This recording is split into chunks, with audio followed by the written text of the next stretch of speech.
Hello and welcome to the two-man power trip of wrestling. I'm your host, JP John Poz. This is another edition of Who Is? And who is this week the best celebrity? Joining me, of course, is the man to my left, I think. He is the doctor. He is Mr. J himself, Michael Jargo. Jargo, how you doing today, sir? I'm tired, Paz. That's what happens when you have a new puppy running around the house. I'm tired. I just want to sleep, man. I just want to sleep. But I'm happy to sit down here with the RBV and yourself and talk a little celebrity dirt today. Nice. Of course, third man in the booth. He did it all for the Snooki, Mr. RBV, Mr. HMG, Mr. TMPT. Rick, what's going on? How you doing today, sir? Well, I guess with this topic, I'll come in big with this. Yes, it's me. It's that R to the B to the V. Hey, and going back just a few months ago, I was that celebrity that was brought to the two-man power trip to boost those ratings. And what a ratings raiser it has been. But yeah, great to be back here with two of my best friends to talk a little who is. I'm excited for this. I'm excited for this conversation today. This was a good one because we were talking about different topics. Should we do this? And I was like, I wasn't feeling it. Then you said celebrity. Jargo liked it. I liked it. I was like, man, that was a good one. And I just, boom, named 30 plus names just off the top of my head. So I may have missed some in my just writing, but the big ones that came to my head, I was like, oh, this is a good one. This is an easy, smooth topic, but which will make it more fun, obviously. So when I was thinking, I was like, okay, best celebrity. Obviously, some parameters. You got to be famous in some way, shape, or form. Even an influencer or YouTuber. I mean, even they're famous. So they would count on this list. You could be a sports star from another sport. You can come over to wrestling. You could be a musician. You could be an author. I don't know, whatever you are to be a celebrity. It's all encompassing. It's not just one specific field. So it's many fields: sports, entertainment, everything all combined. So when I say that, the first guy that came to my mind, the first guy I wrote down, not necessarily the best, maybe. I might need to be convinced, but he was a comedian, an actor. He's a writer as well. What about Andy Kaufman, Jargo? What about Andy Kaufman? Andy Kaufman was the first name that came to mind, and he was my original number one as I was making my list. I did end up putting one person on top of Andy Kaufman. No, you didn't. Towards the end of my thinking process. But I mean, Kaufman versus Lawler. I think anybody who knows anything about professional wrestling, whether they like it or not, at that given moment in time, knew about this program. I can still watch that entire scene from Letterman, and I think it's the most interesting thing that ever happened on Letterman's TV. Probably the most famous thing that came out of one of the best territories in the world in Memphis. I have a hard time putting anyone above Andy Kaufman on my list, but I did find one name. Interesting. Well, that's good. I thought Kaufman first too. Yeah, I thought Kaufman first too. What do you think, Rick? I'm going to call that out. I don't know if that was your first thought there, Paz, because you didn't say that to me first. You had someone else. Oh, no, you're right. No, you're right. He was the first name I wrote down, but he's not the first person that I thought of because you're right. There was somebody else I thought because of. I chimed in and I said, brother, I got to go. The first thing that pops into my mind is Andy Kaufman, and I know this is. Trying to bring in that celebrity, that bonus draw is as old as professional wrestling, going back, to the circus days, and kind of what professional wrestling was itself. It was a booster that shot in the arm for those traveling circuses, those side shows. And I know as professional wrestling fans in today's era, I won't say that we're bitter, but we like to bicker, and we're looking at things to pick at here. And it usually is that celebrity crossover. But on all levels of professional wrestling, it is of the utmost importance. I can even tell you, myself here with the Professional Wrestling Alliance, and every show that we do, I'm looking locally. How can we get somebody of stature that the community is going to look towards, gravitate towards? How can we get them involved? So that usually starts with going to the police chief, to the fire chief, to someone that's on city council, a great businessman of influence, an educator. So and you get to these grander stages like the WWE, AEW, New Japan, those likes. Yeah, they're going to be looking for those true rock stars, those standouts in entertainment, whatever that case might be. So it is very important. And I think that who really defined that and set that standard for a modern era in pro wrestling is absolutely Andy Kaufman. Man, Andy Kaufman, so when it good. comes to Kaufman, I think one of the things that's lost about the Andy Kaufman, Jerry Lawler story is everybody got over. Andy Kaufman became way more popular. Professional wrestling became way more popular. Jerry the Jimmy King Hart. Lawler, Jimmy Hart. I mean, everybody benefited from this. And it was the creative program going into it. I mean, to put this in a 2021 context, you have Dan Lambert on AEW TV just running his mouth about how awful AEW is. The only thing missing is him to go around and start beating up the women's division before Cody comes in to shut him up. Like that's pretty much where we're at. You know what I mean? Like the whole thing was just so incredibly well done and so well thought out, the way that they put this whole thing together. And you look at the reach, we're talking about who was able to get the shine from this thing. I mean, we're going as far as that's one of the earliest highlights, a boom for the Late Show with David Letterman. Yeah. Absolutely. I mean, that's the boundaries that this thing crossed. And, this really wasn't, and this is before what we're used to in these global audiences where everything is right there in front of you. This is coming from the territory days. And it took, that Memphis territory and it put it on a much grander stage. Where hell, it was one of those first global, now I would say global, I haven't probably had that kind of reach, but national, where everyone had taken notice of this thing because of the star power of Andy Kaufman then. It's very odd that you see David Letterman on a stage live on TV and he is completely caught off guard, has no idea what's going on, is very uncomfortable. Like that not cluing Letterman into what was going on might have been the most genius thing that happened throughout the entire program. I think a lot of it was that those guys didn't clue anyone in. I don't think the promoters they kind of knew where the direction and all that, but these guys had this master plan. And it's just Jerry and Andy. They were the only two that knew what was going on. And I think it what made it such a hit. We know the commitment to the business from Jerry Lawler, and it's just not in his DNA. I mean, he exists because of it. But for Andy Kaufman to make that commitment, to come in and understand the workings, and hey, we hear all the time, from Ben Hamin, if it's in Pro Wrestling 101 or any of the shows that Jargo and I are doing with him or just listening to him, it's about the importance of bringing the theatrics, improv, the stage to professional wrestling. And damned, Andy Kaufman was the one that really did it. It's some of the finest improv you'll ever see. Kaufman and Lawler going back and forth. Kaufman's awesome. He was great. Whole storyline is great. But another guy who I did mention first when I was talking to Rick, what about David Arquette? Former WCW World Heavyweight Champion David Arquette. Jargo. I have ripped on David Arquette for years. I mean, years. And I've always, one of my favorite jokes, Poz, you ready for this? Yes. What's the funniest thing that David Arquette has ever done? Scream. Nothing, because David Arquette has never been fucking funny one goddamn day in his entire life. Come on. But I will say this. Since David Arquette has returned to professional wrestling, including the entire incident with Nick Gage, I have a newfound respect for David Arquette and David Arquette's love for professional wrestling. What happened with David Arquette in WCW, I can't blame David Arquette for that. I mean, if you were in the same position, you would have done the same damn thing that David Arquette did. I've completely come around. I have David Arquette very high on my list, even though I still think David Arquette sucks. And I think it really speaks to his character himself, his commitment, and what he's wanted to prove inside of this business, because he realized the backlash and what happened back there in WCW. And I'm with Jargo. I don't put any blame on him. He obviously took the part in the movie, thought it'd be fun. He was a wrestling fan. They end up getting hooked up, through the Turner Company with WCW.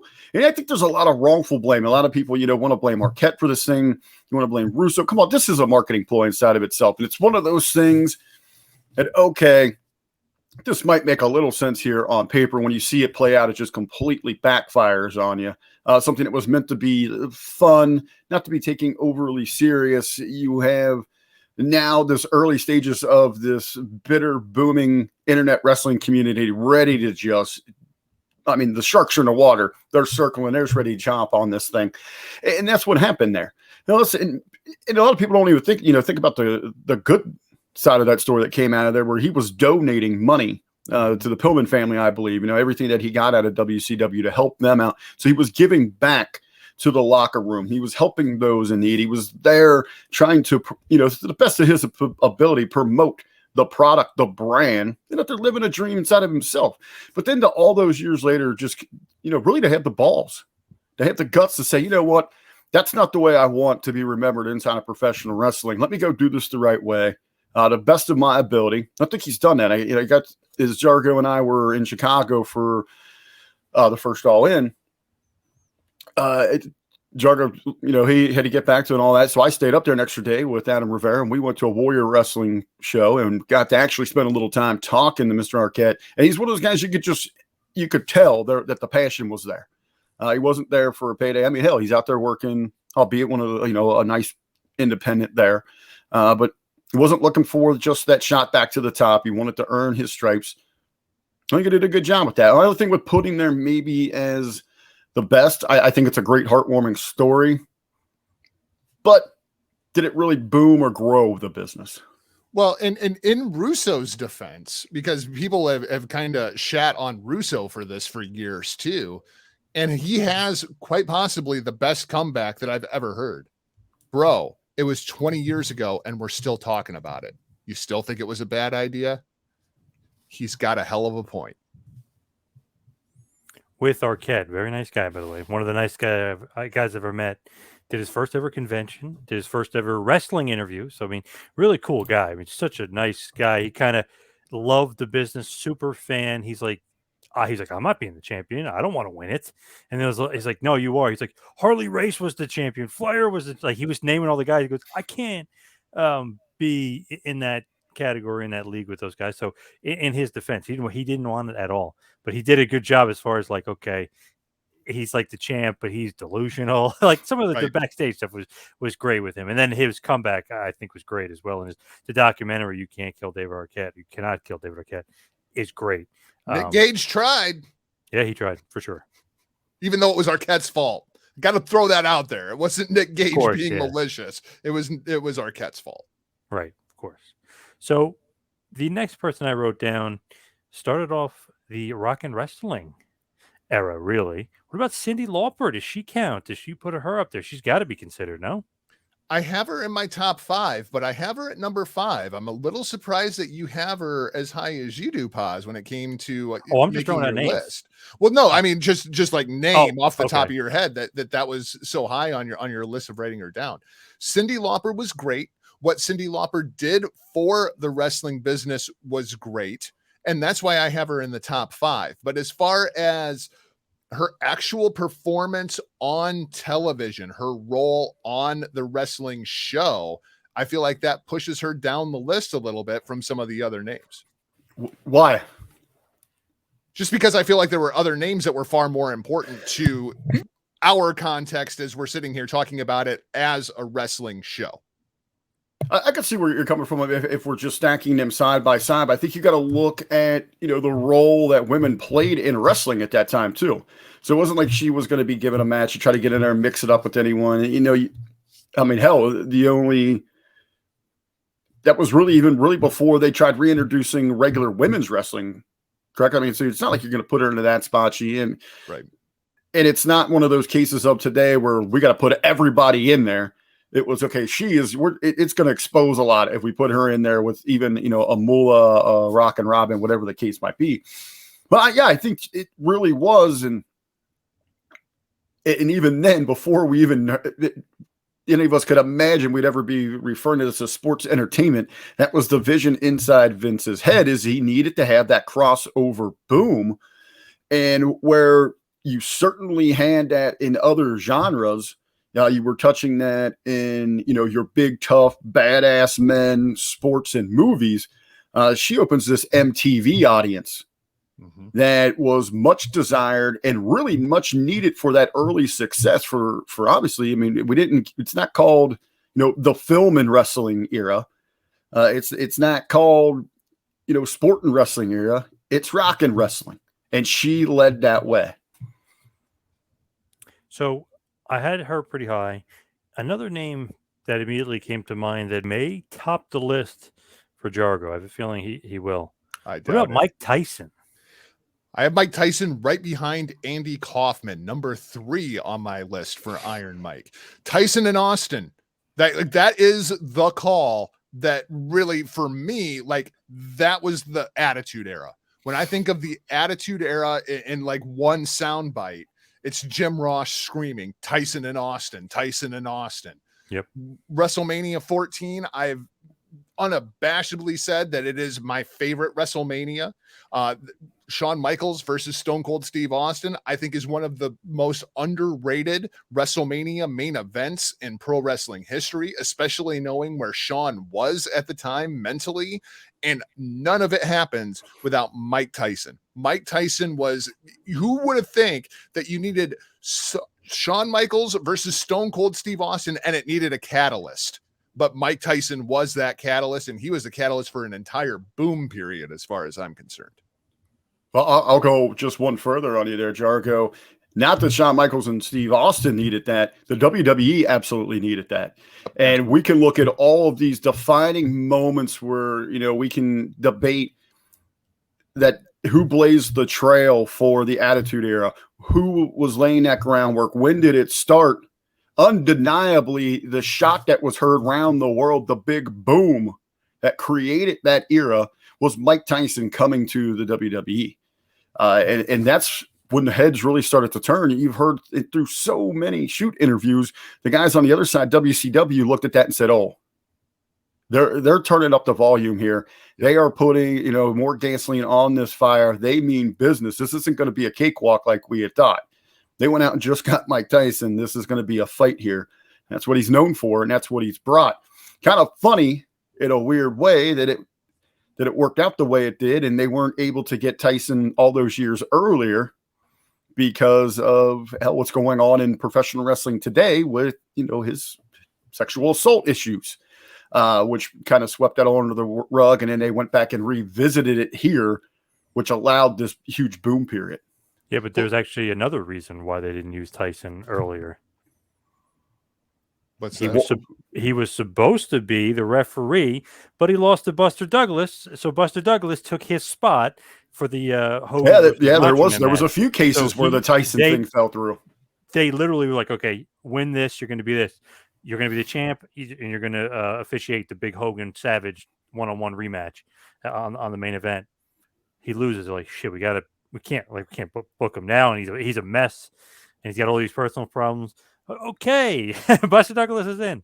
Who's another great celebrity? I know it's only one appearance, and he does that great punch to Macho Man, but it could have been Tyson there. It almost is better off for the Attitude Era that they didn't have Tyson earlier on, because this kind of saved him a little bit.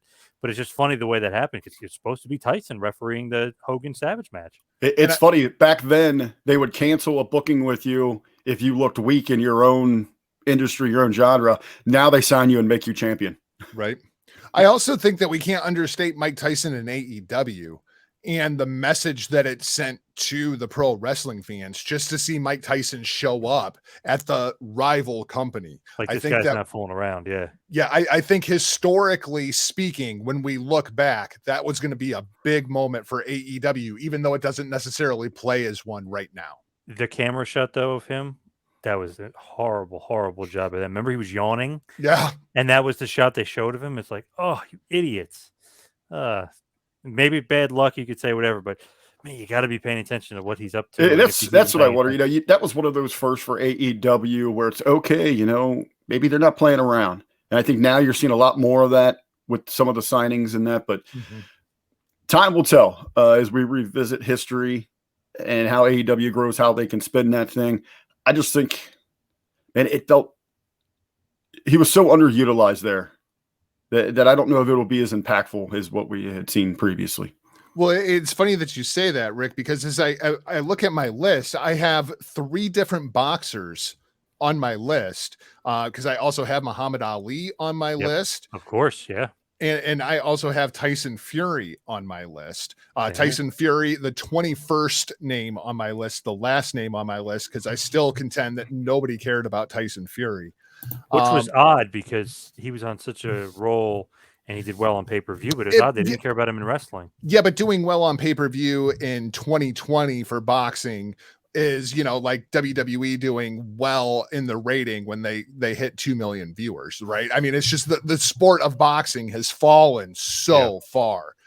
But Ali, I have on my list, and a lot of people are going to think of, WrestleMania when he came in as the referee. I'm going to go to Muhammad Ali versus Antonio Enoki and what that meant for Japanese professional wrestling. I don't think people realize what a huge deal that was at the time, even though to go back and watch it now, it sucks. Hey, that really did some damage on Ali. Yeah, it did. His next fight, they were saying his legs are so beat up, and after that, taking that plane ride back, and his legs were all beat up. So it's funny, people are like, "Oh, horrible!" What it really did damage. It sucked absolutely, but it really did damage on Muhammad Ali. And I mean, older, but it hurt his legs big time. When you watch it in context, when you really watch what Ali and Enoki were going for, it completely makes sense. It's just not visually fun to watch. It's awesome on paper, and if you ever read the book, I've read it by Josh Gross. Really good stuff. On just literally a whole book on that fight, everything surrounding it, the context of it, everything. Awesome book. And then it's so funny, you're like, okay, this is great. Then you go to watch the fight, you're like, this is not good. Yeah. It's just not fun to watch. It sucks for Muhammad Ali too, because the guy's obviously not going to stand there. It's smart of Enoki not to get up, but the rules are all. I mean, it's too messed up. And if you've never seen it, ladies and gentlemen, because I didn't see it until maybe 5-6 years ago, it's basically Enoki on his back, kind of scooting around, trying to get Ali in a wrestling position, and Ali just standing there like, stand up and I'm going to knock you out. Like, it's not visually appealing to watch, even though logically it makes sense. Well, I think, like as you said, Jargo, watching it now in 2021, you're gonna be like, "What the hell is this? What's going on here?" Go back there to the mid '70s when this is happening, and try to put yourself in that Booker's shoes. I mean, was it Vince McMahon Sr.? That Book was the head promoter on that thing, pulled that trigger on that. Obviously, working with the different promotions and it's in and outs there, the different business partners, but. Yeah, what do you do? And you got to have a hybrid of these rules, and I think they even knew then. It's one of those things, almost like when you invited the Brawl for All inside of professional wrestling. How is this actually, when the bell rings, is this going to be presented? Is it going to look?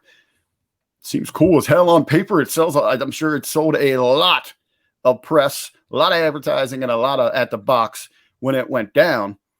And seeing something like that might have been the precursor to, and as well as what helping with Kaufman, but for Vince Jr. Man, look at that box that we did there. Look at the press that we got there. I mean, this was global recognition here, that you're bringing these two worlds together.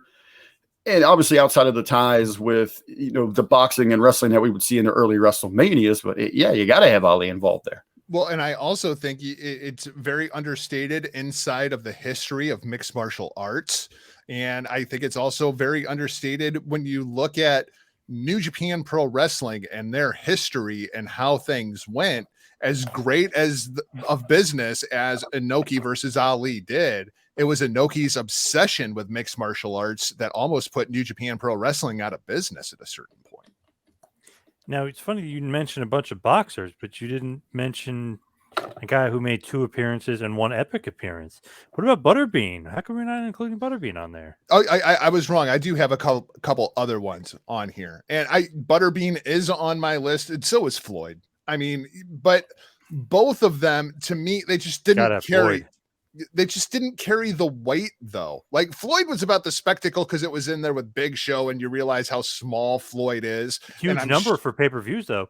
And if you remember, everyone thought Floyd Mayweather versus Big Show was the main event. I know they changed it to Undertaker Edge, but everyone thought that was going to be the main event. That was the most publicized. That's the big picture on the poster. So, I mean, that drew a lot of money, and that was a very high ranking. I think it was 1.3 or almost 1.3 million buys in the pay-per-view. In hindsight 2020, I mean, Floyd Mayweather was kind of the original Conor McGregor. I mean, absolutely. At that stole a lot of stuff from him. at that point, people just wanted to see Floyd get punched in the face. I mean, that's really what they were going for. And they thought that Big Show would be the guy to do it because, I mean, oh my God, just look at him. Look at the size difference. It was more that spectacle of people really hoping to see Floyd get his ass whipped. Well, my only holdback, and you're right, Poz. I mean, for what you're looking for, that box office boom, you look at those buy rates, the incredible draw leading up to that WrestleMania. I just feel that it left a lot to be desired, a lot on the table with growing an audience following an appearance or follow-up appearances. I also think Butterbean did some real damage to professional wrestling just because of the way that fight, quote unquote, went. I mean, if it at least would have been, like competitive, maybe, and like maybe see pro wrestling kind of look good in the thing, but I mean, Butterbean just knocking Bart Gunn out like he was nothing. They should have made that a work shoot a little bit, like, yeah, hey, don't knock him out in the third or something. And it's one of those things that nothing against Butterbean. He's told to go out there and do what he's going to do. Right. And that's what you're going to get. That falls on some poor that's mismanagement.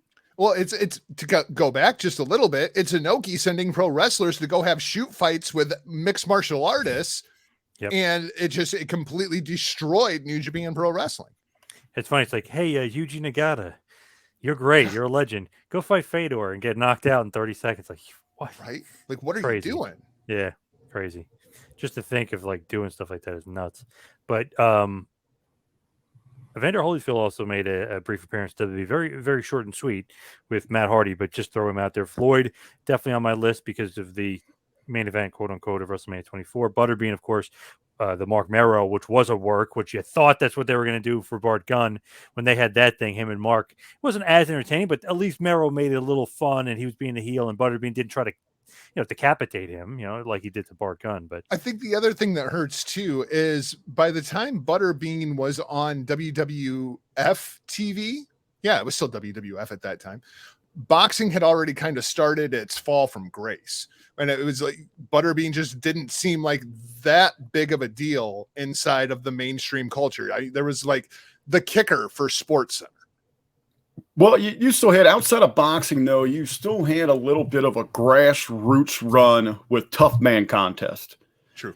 I don't remember if it was a case there in Iowa, Jargo, but I'm pretty sure it was, especially through the Midwest, man. They were running everywhere, and they had some big purses for that. At that time, they were selling some decent sized numbers even on Tough Man pay-per-views. And you'd get them at the local, just like an indie pro wrestling show, you'd see them at the local VFW, at the fairgrounds, whatever the case might be. And hey, I remember a couple times, my buddies that were training in MMA that were, had wrestled in high school, collegiate wrestlers, whatever the case might be, thought they were ballroom brawlers. Hey, they'd go pony up to $50 to $75 to go get in there. And sometimes they get their bell rung, and hey, a couple of them had a couple good runs, I was thinking another guy here. I know we're talking about boxers, but let's talk about a guy who played a boxer in a movie and was Rocky's best villain to me. Other people disagree, but to me, best villain. Clubber Lang, #1 show called The A-Team, B.A. Baracus. Mr. T made plenty of appearances, 2 WrestleManias. 1 was the main event. Also was in WCW. What about Mr. T? Got Mr. T right behind Cyndi Lauper on my list. I think the importance of Mr. T, not only as a personality, but you also have to remember the A-Team was huge at that time. #1 show. Yeah, it was the #1 show. Yep. So I mean the crossover mainstream appeal to Mr. T, just absolutely incredible. And it was so vital to those early days of WrestleMania. Yeah, you talk about the A show being the A-Team being the A show. Hey, shout to today's A show, April Hunter and Aaron Stevens. They just had a replay. I think those are up. You can go check out their interview with the NWA World's Heavyweight Champion Trevor Murdoch and the hardcore icon Mick Foley. Those are out there. They're doing a tremendous job. But it still sounds weird to me. NWA World Champion Trevor Murdoch. Like the fact that Nick Aldis doesn't have that title as we sit and record this just seems weird. Hey, not to get too far off our path here, but you go listen to Mr. Murdoch talk about it, and you can't help but feel the goosebumps, the chills, and get behind him as champion and what it means to him. But to have the A-Team with the guy, the toughest dude in that crew. And you're not just talking about a hit show. I mean, that was, outside of Saturday morning cartoons, that's what we were watching as kids. Hell yeah. And our entire audience is following that over to WWF programming. Is that the greatest theme song of all time, by the way? Just to throw that out there. It's up there. It's got to be up there. It's definitely up there, but I think Advantage Golden Girls. I thought you were going to say Three's Company too. No, that would be on the list, but man, thank you for being a friend. I mean, there's people that know that song that you probably weren't even alive when the Golden Girls was on the air. I thought you might say Airwolf, which was another great theme. Yeah. I think, another thing with Mr. T is now that we learn about the ongoings inside pro wrestling, that now we learn, hey, it was one of those where, what is Vince doing? This guy doesn't belong here. Well, and why is he entering our world? And you see that old school mentality of pro wrestling is we can get ourselves over. We don't need this kind of exposure. We're pro wrestlers. We're here for the pro wrestling world. And in even in the greatness of Piper in there in that moment, you got to believe maybe that's change his views when he would but later on would begin to expand outside of his own world. How much of this also was Vince kind of pulling a little bit of a fast one, right? Because at this time, in context, Mr. T is regarded as one of the biggest badasses on the planet, right? And then you put him into the wrestling ring and you got him standing next to Hulk Hogan. You got him standing opposite of Roddy Piper. And it's kind of like, Mr. T just kind of looks like a small professional wrestler. Like maybe these guys are the biggest badasses in the planet. I think that psychology goes into Vince's mind as well. Oh, absolutely. And, he's always kind of had that keen eye for that, to make, to present his superstars truly larger than life.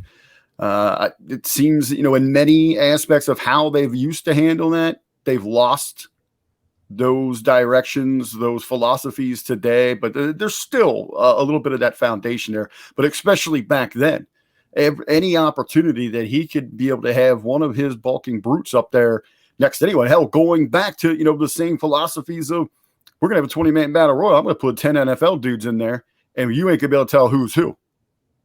Or the NFL guys might be a little bit on the smaller side. Well, speaking of a big NFL guy, what about LT, Lawrence Taylor? He's got to be on your list. Main event of WrestleMania 11. When we talk about the people that I have higher on my list than Cyndi Lauper, Lawrence Taylor, Mike Tyson, Andy Kaufman, and this is where I say, her involvement in the show just held her back a little bit. The Mike Tyson, Bam Bam Bigelow, or not Mike Tyson, Lawrence Taylor, Bam Bam Bigelow. As far as my memories as a very young pro wrestling fan, Bam Bam immediately over, because we already know Lawrence Taylor is the greatest linebacker that's ever lived at this Probably point. The greatest defensive player of all time too. Yeah, absolutely. You could make that case.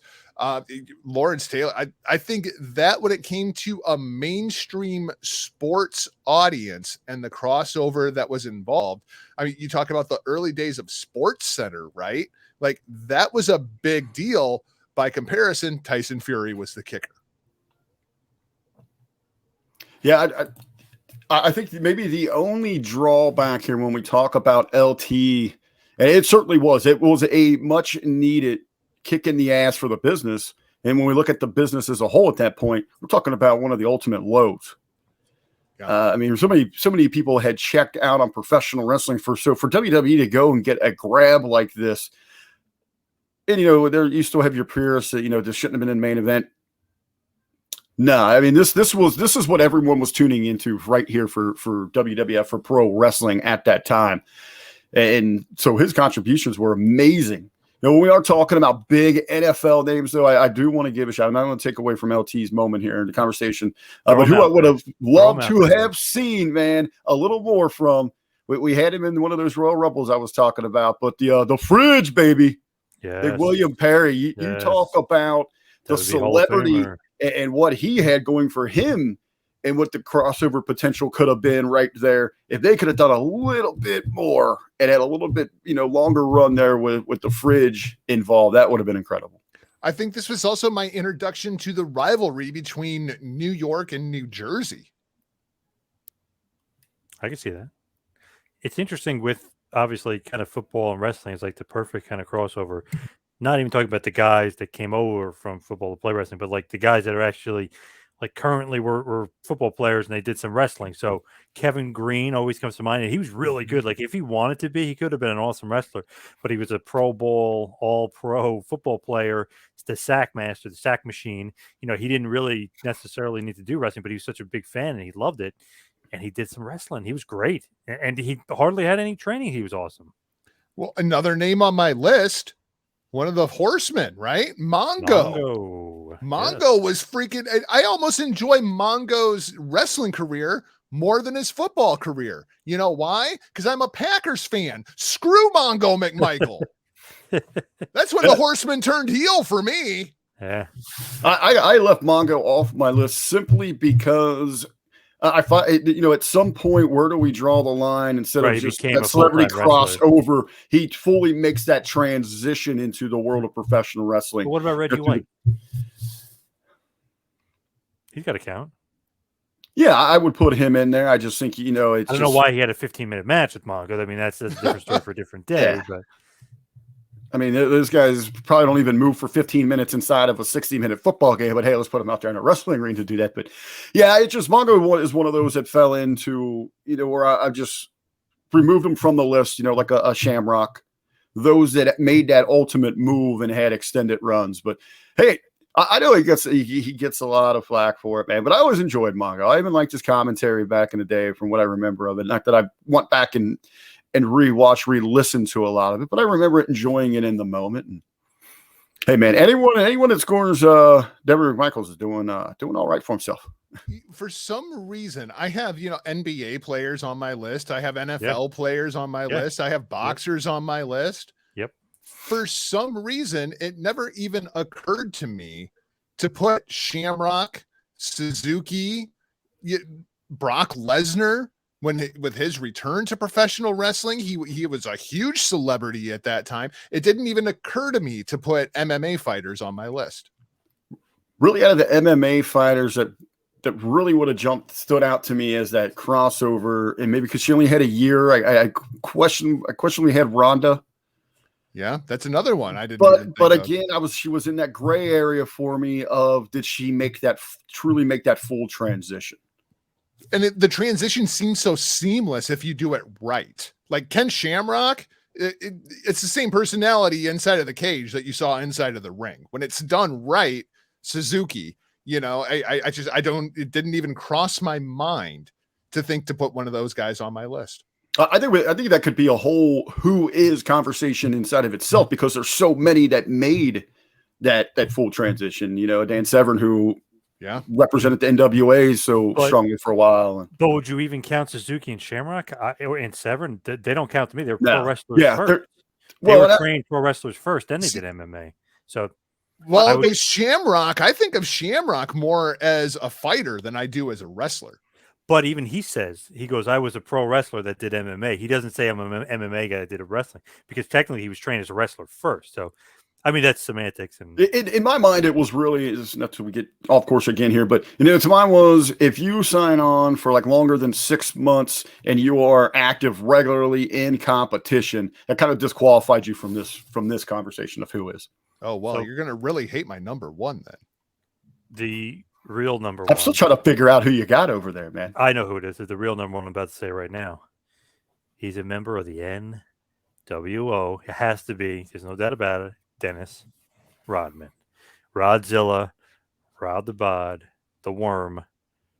Come on, even Michael Jordan was watching Nitro, because if you saw that great documentary about the Bulls, Rodman misses practice, comes back, and he goes, "Hey, Rodzilla, what's up?" So he was watching Rodman in WCW. I want a movie about Dennis Rodman skipping out on the Chicago Bulls to go to Vegas. And more importantly, you could just make a movie of Michael Jordan walking up to Dennis Rodman's hotel room door with Carmen Electra and Rodman on the other side and the conversation that transpired. I mean, my freaking God, right? Rodman, not number one on my list, but that entire moment, that period of time, and people can't underestimate how much heat Dennis Rodman had before he even got to professional wrestling. Putting Rodman with Hogan, of all people, was freaking genius. I know McMahon was always obsessed with Tyson, and he wanted to even be his manager, so he would be his manager for his fights and make a ton of money and be in charge of his pay-per-view and all of those stuff. But I felt, in a sense, that he went with Tyson because WCW had Rodman, the original bad boy. Oh, I'm going to one-up you. I'm going to get another bad boy with a popularity and controversy. So in my head, I always thought, like, okay, I think Vince is trying to one-up Bischoff here by getting Tyson to his Rodman. So I always thought, like, okay, Rodman was first, though, and that was a great idea to do that. So pretty cool that he's in the NWO and all this other stuff and missing practice and getting mainstream coverage for it. It's pretty awesome. I think if you go back to the archives, if you want some good listening here, anybody out there, go over to hittingthemarks.com. You can find it somewhere in there where Jargo and I, we had a special series where we covered, the Bulls documentary there. Our show was called Running with the Bulls. I think we talked for 45 minutes alone on, just Rodman, this incident and him just not showing up, going to Nitro. And really the impact that it had inside of the NBA, inside of the world of sports, in entertainment, and professional wrestling. It was a major boom. A lot of people took attention to this thing. And in many cases, it was Rodman being Rodman and how Jordan was able to pull that back together. But you talk about, that the heat on him, and then to see him align himself with, the scumbags, the NWO. I mean, putting Rodman there was one of those great additions when the NWO might have been able to fade. And it was like, damn, they just rebranded themselves as the ultimate scumbags by putting Rodman there. And it's one of those things now you can love, but remember how you felt there in that thing? It's like, what the hell? What's going on here? It's not very often you can put anybody opposite of Hollywood Hulk Hogan. Pause. I'm going to put your boy Hogan over here, right? Yes. It's not very often you put Hulk Hogan on a TV screen and he doesn't just immediately grab your attention. He doesn't just carry whatever segment he is in. He was number 2 to Dennis Rodman. I mean, that's how big of a star Rodman was at that point. And I think it is, when we talk about how do you help grow the business, and if for better or worse, if you like it or not, this continued to grow. It opens the door where now you've got things going on in entertainment with Leno getting involved. You've got the ultimate baby face at the time in the NBA, Karl Malone, coming into this thing. You're helping elevate one of your own stars in DDP at this time. I mean, this is one of those things where you're helping individuals across the board, and something maybe that Bischoff, Sullivan, WCW doesn't get enough credit for. They really hit it out of the park with that one. Yes, big time. You mentioned Karl Malone. I also had Shaquille O'Neal on my list. He made many, many appearances, including recently wrestling in AEW and going through a table. Almost getting murdered. Yeah. Shaquille O'Neal, is that number 1? No, I didn't even put Shaq Fu on my list, even though I probably should, Come on, put him on there. I mean, you can do it. I think it's with an honorable mention there, but it's one of those. Was he ever used right? Did it ever seem? Right. Did it ever seem Shaq-a-roni? Where it was pepperoni edge to edge, where it was over the top, but everything else we've seen Shaq involved in, if it's just not basketball, but if it's in music, if it's in movies, if it's just when we just see him on television in commentary. It's always seemed like he's been toned down inside of professional wrestling. And that's a world where, you take everything else that he has done, you turn it up to 10, you turn it up to 12, you rip the damn dial up and you let Shaq go. It seems like they've never been able to really capture that with him. I've always wanted pissed off Shaq. Not, I'm happy to be here. I'm going to be a complete goofball Shaq, just never really did it for me. And again, because I love Shaq, but with this AEW stuff, again, like with Tyson, it just feels okay. You invested here, you persuaded someone to come over, But we got like what should have been like at least 6 months of a build. We got within a month. That entire wasted segment there with Brandy was absolutely horrendous. And then but congratulations, you go get pregnant and all that, but it stalls everything. We got to hurry up and have this match. We're still waiting for some kind of ultimate payoff of that thing. Has it fizzled? I know he had to go do March Madness. You need better timing instead of just looking for that quick chub. And I feel in WWE did the same thing. They never. Where in the hell did you not have it set up and you keep just playing grab dick with it for Big Show and Shaq? That's what everybody wanted inside of WWE. Nowhere close to that. I think part of the problem with Shaq is kind of part of the problem with Dwayne at this point, right? Whoa. Well, no, and I mean this in the respect that the insurance and the cost that is involved with Shaq coming in or The Rock coming in, even Batista at this point, John Cena is going to get there real quick and in a hurry. The insurance cost on these guys, it's just not worth it. So when you bring them in, you have them doing goofball comedy stuff rather than what we really want to see, Shaq versus Big Show.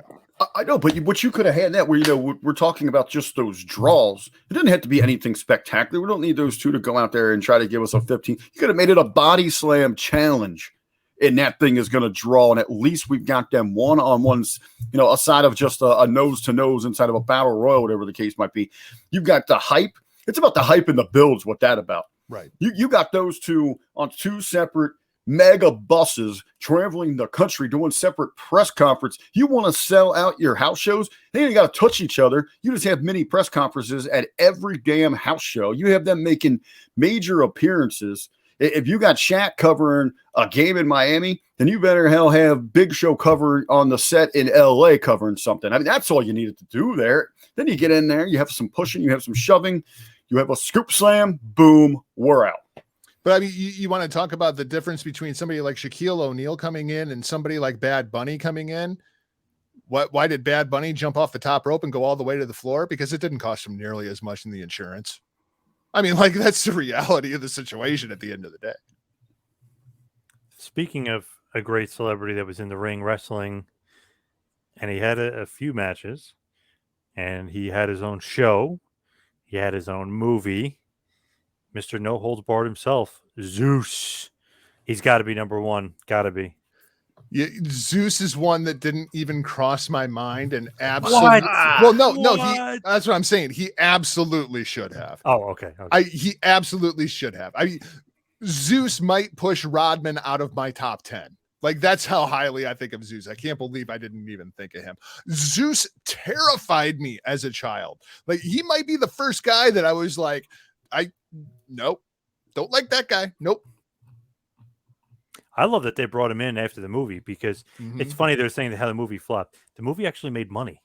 And then after the fact, when they put it on tape and DVD and stuff, the aftermarket stuff made money. So it's funny. It's such a bad movie, blah, blah, this and that. The Hulkster and Zeus made some money together. So then they're like, shit, we got to bring him in. They bring him in. Obviously, they have the match in the movie, quote unquote. They have the movie. Yeah, Come on, man. Forward. Yeah, there you go. And the movie itself. And then he's a part of Survivor Series too. I mean, you got to give it to Zeus. I mean, it's pretty impressive. It's a short run, but I mean, it's impressive. I love stories out there in his shoot interviews, and I'm sure these were actual conversations that were had. I don't know how serious they were, but to hear the conversations that he says that they had, that they were going to put the belt on him. I could have seen that. I absolutely believe that there were those conversations, as Jargo said. This guy was absolutely terrifying, and I think as we talked about what you had with Mr. T, and now he steps in the ring with these guys, and it's like, man, we see that difference between a Hollywood set and the bright lights of a WWF ring. Zeus looks like he was ready to come in there and just blow rip the building down brick by brick. And he looked like he belonged there. Yes, absolutely. And you bought into it. And especially, and again, for those listening, you can sit there and say, oh, man, that might have been so bad. Go back and put yourself in that spot. Hopefully that you can remember something like that. Right. or go back and try to visualize and really look at the audience, look at their faces and the visuals. And it's Jargo again, the fear that was whenever he made an appearance there, and you pair that with the intensity of the Macho Man. It was a great setting. Especially as kids, right? Because like I'm sure there's several people, and I'm right in that like kind of borderline, right? I knew Zeus from professional wrestling, and then later on I saw No Holds Barred. Like, because like as a little kid, I wasn't going out and seeing No Holds Barred, but I saw freaking Zeus on No. Oh man, see, because just the connection. Oh, there's a movie about wrestling. Well, see, and then like for me, like I saw Zeus, and then I was like, damn, I got to see this movie. Like it went the other way for me. It wasn't, like the movie brought him into wrestling. It was wrestling brought me into the movie. And I have always thought of him as a professional wrestler turned actor. Now, I'll even say, it was Zeus in professional wrestling that drew me towards Friday. And then watching that, even then you're terrified of this dude. Yeah. It's that look, like he just had that scowl, this dude. And I remember watching Friday, and the pro wrestling fan in me is like, this BS. He could knock him out.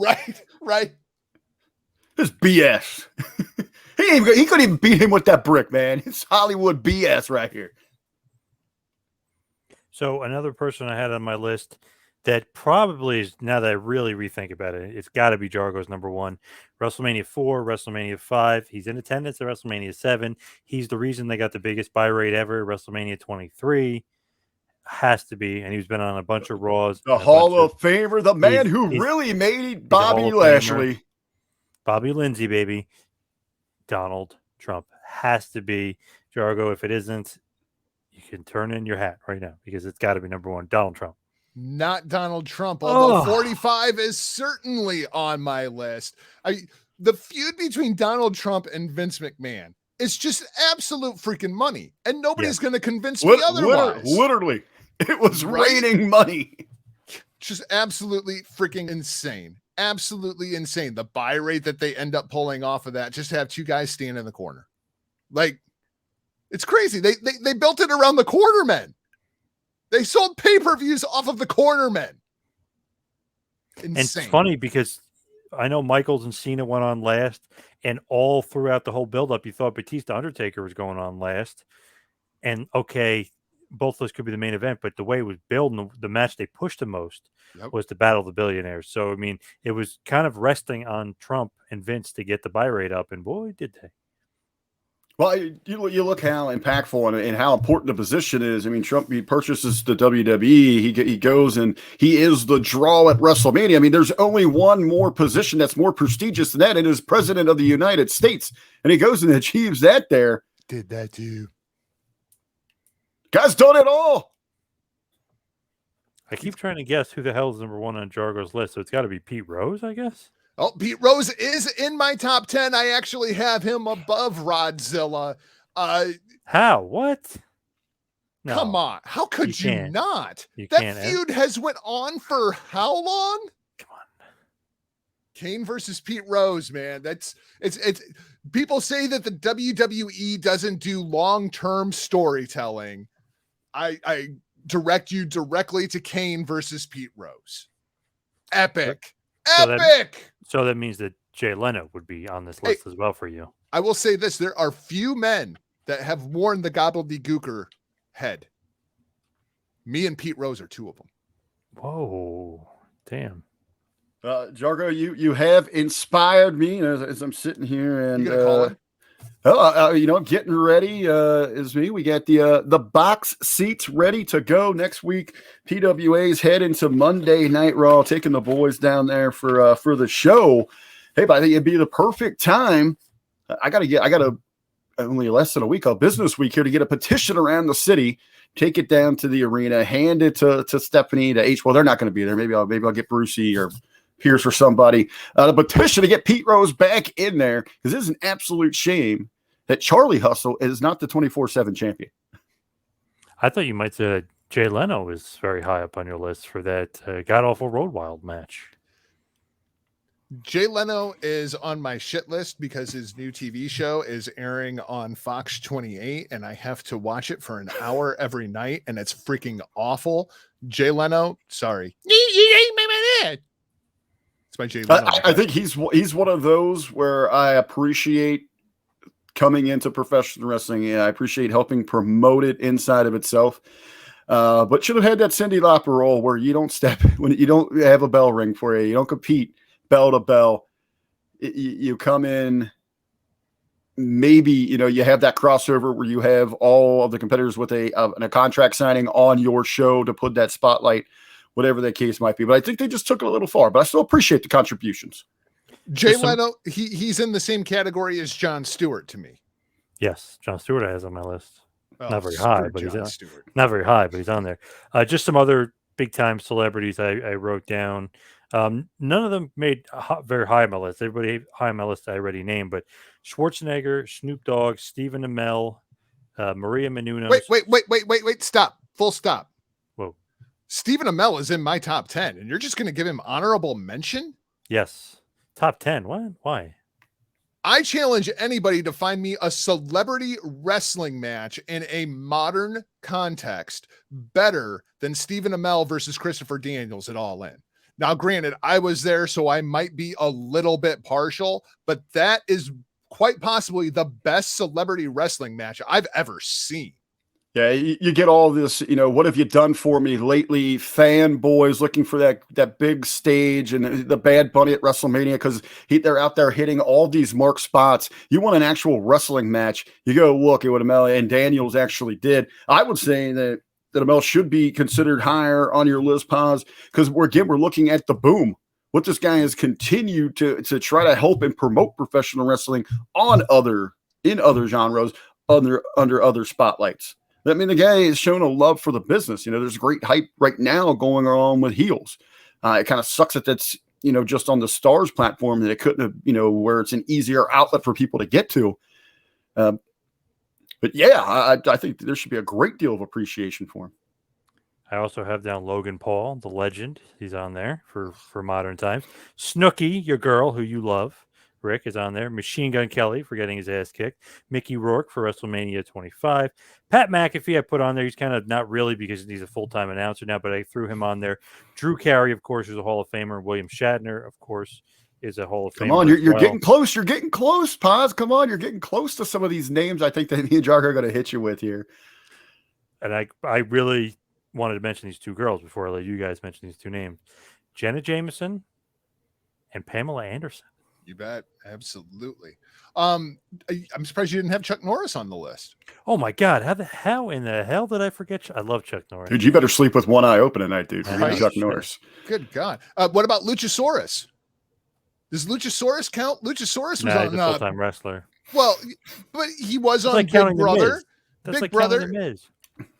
There you go, Poz. You finally found number That's one. not a crossover. Number one is awesome. No, Rick, I think you are forgetting in context how much freaking heat the Miz had when he signed with WWE.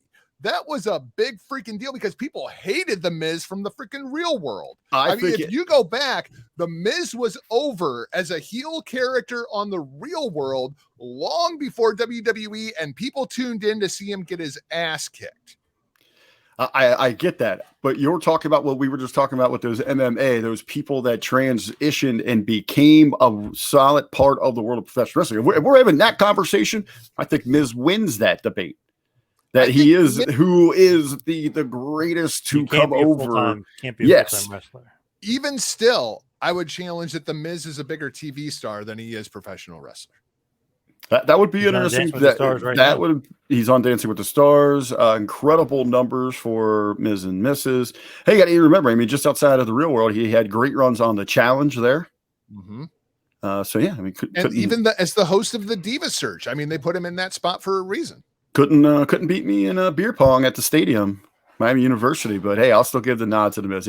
After that tremendous failure, he picked himself up off that barroom floor, and I guess he found a little bit of credibility going to that awful WrestleMania 27 with Snooki and beating John Cena in the main event. So I guess things worked out okay for him. A couple out there that we haven't talked about here, man. We're talking about those talk show hosts that put on tremendous light on professional wrestling. Oh, Regis. Yeah, Regis. Arsenio Hall. Yes. What about my favorite, Bob Uecker? Oh, Bob Uecker. I was just going to bring him up. Bob Uecker, Bob Barker. I was going to go with the Bobs. Bob Barker as the host of Monday Night Raw is like one of the greatest things in Raw TV history. I also had there as great host calling it Summerfest. I had Bob Barker number 1 as the greatest guest host of Monday Night Raw. I had the Muppets at number 2. Miz was involved with them there. They did a great job when they were hosting. When Jeremy Piven calls it Summerfest, or was that Stewart? One of those two guys called it Summerfest. I don't remember. I think it was Piven, but yeah. Summerfest at SummerSlam. Yeah, maybe he was just helping out market. We should get a music festival to go along with SummerSlam called Summerfest. But I'm going to throw out there also as in closing, who kind of solved one of the greatest mysteries in professional wrestling. The only man that could handle the case, Leslie Nielsen, trying to track down who is the real Undertaker. Man, there's so many choices. Jeez. I thought you might say Liberace. There was a lot of them. There's a lot of people. And again, it speaks to, and today we get so worked up when somebody makes that crossover. But on all levels of professional wrestling, it brings attention to the product. It is of an utmost importance. And it is something that we should appreciate if handled correctly. So who is the best celebrity, Jargo? I know you said Miz, but Miz is discounted. We're not counting him. You're not allowed to say the Miz. So who is the best celebrity crossover in wrestling? If you're going to disqualify the Miz, which I greatly disagree with, the answer is clearly Andy Kaufman to me. Okay. What about RBV? As much as I personally love the Andy Kaufman stuff, he was the absolute first name that I thought of. But, talking this thing out and we're talking about booms and what it meant overall to all professional wrestling. And I don't know if he's done yet. I think I'm going to give the nod to Mike Tyson. Nice. Wow. And I was thinking kind of was going to maybe go Arquette because I love him.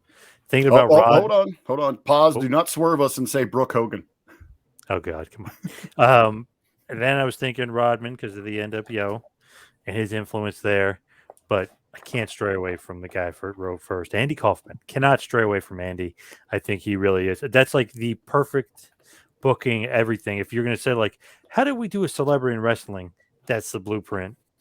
I mean, that's just the perfect way to do it. So I got to go Kaufman for sure. Even though I want to lean towards Rodman, I got to go Andy the Dandy. Just the creative vision that was put into that entire program. Yep. Second to none against any pro wrestling program that there's ever been. It was freaking incredible. So let's head towards the plugs. You can follow me on Twitter and Instagram at 2Man Power Trip. Check out the website, tmptempire.com. And, of course, patreon.com/tmptempire. Jargo. Rather than giving a plug, I'm just going to throw this out there in defense of Jeremy Piven. SummerSlam, Summerfest. Hell, our president doesn't know if it's the United States or the United Nations. Throw the guy a bone. Maybe it's both. Rick, what do you got? Hey, again, just like to invite everyone to head on over to facebook.com/Professional Wrestling Alliance. Give us a like, give us a follow, share our content. We are continuing to build towards our big October 16th event, FTW, Food Trucks and Wrestling. We're getting our card filled out. The Book of Man, the Man Beast. We're beginning to put everything together and plot the show out. We're get advertisements out there for all of our great sponsors. So if you see those, make sure you go to their pages, go to their websites. If they're available, use their services. But again, it is the Professional Wrestling Alliance on Facebook. And I got the other social media sites built. I just have to launch them. So keep an eye out for across, Twitter, Instagram, whatever the case might be. But we appreciate it. Thank you, everybody, for listening. We'll see you right back here next week for a little edition of Who Is. See you next week.